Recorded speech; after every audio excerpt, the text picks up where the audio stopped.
ಎಲ್ರಿಗೂ ನಮಸ್ಕಾರ. ನಾವು ಇವತ್ತು ಮಾಡ್ತಿರೋ ವಿಡಿಯೋ ಬಂದು ನುಗ್ಗೆಕಾಯಿ ಸಾರು.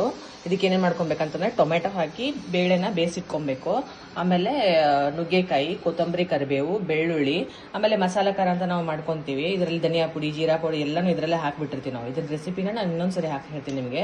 ಇಲ್ಲ ಅಂತಂದ್ರೆ ನೀವು ಖಾರದ ಪುಡಿ, ಧನಿಯಾ, ಜೀರಾ, ಆಮೇಲೆ ಗರಂ ಮಸಾಲ, ಆಮೇಲೆ ಸಾಂಬಾರ್ ಪೌಡ್ರ್ ಎಲ್ಲನೂ ಹಾಕೊಬೋದು.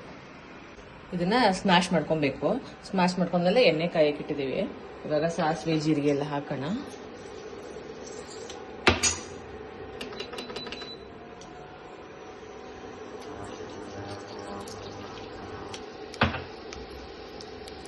ಸಾಸಿವೆ, ಜೀರಿಗೆ ಎಲ್ಲ ಸಿಕ್ಕಿದ್ಮೇಲೆ ಬೆಳ್ಳುಳ್ಳಿ, ಕರಿಬೇವು ಹಾಕೋಣ.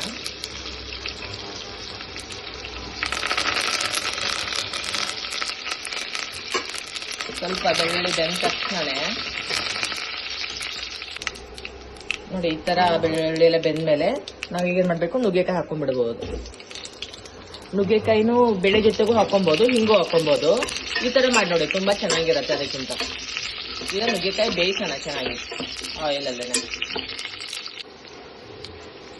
ಮಿಡ್ಲಲ್ಲಿ ಸ್ವಲ್ಪ ಅವಾಗವಾಗ ಈ ತರ ತಿರ್ಸ್ತಾ ಇರ್ಬೇಕು. ಸ್ವಲ್ಪ ಚೆನ್ನಾಗಿ ಬೆಂದಿದೆ ಅಂತ ಗೊತ್ತಾದ್ಮೇಲೆ ನೋಡಿ, ಈ ತರ ಚೆನ್ನಾಗಿ ಬೆಂದ್ಮೇಲೆ ನಾವೇನ್ ಮಾಡ್ಬೇಕು, ಇವಾಗ ಬೇಸಿಕ್ ಬೇಳೆ ಇರುತ್ತೆ ಅದನ್ನ ಹಾಕೊಬೇಕು. ಅದನ್ನ ಹಾಕೊಂಡು ನಾವಿವಾಗ ಏನು ಖಾರ ಮಾಡ್ಕೊಂಡಿರ್ತೀವಲ್ವ, ಆ ಖಾರನ, ರುಚಿಗೆ ತಕ್ಕಷ್ಟು ಉಪ್ಪು,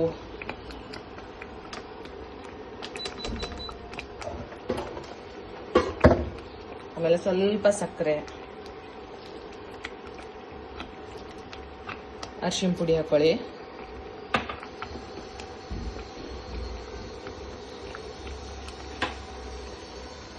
ಮೇಲೆ ಕರಿಬೇವು ಹಾಕೊಬೇಕು. ನಿಮ್ಗೆ ಎಷ್ಟು ಬೇಕಷ್ಟು ನೀರು, ನಿಮ್ಗೆ ಸಾಂಬಾರು ಎಷ್ಟು ಬೇಕಲ್ವಾ ಅಷ್ಟು ಕ್ವಾಂಟಿಟಿಗೆ ನೀರು ಹಾಕೊಬೇಕು.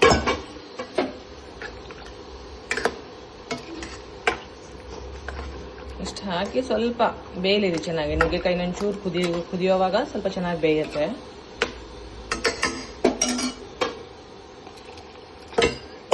ಬೇಯಕ್ ಬಿಡ.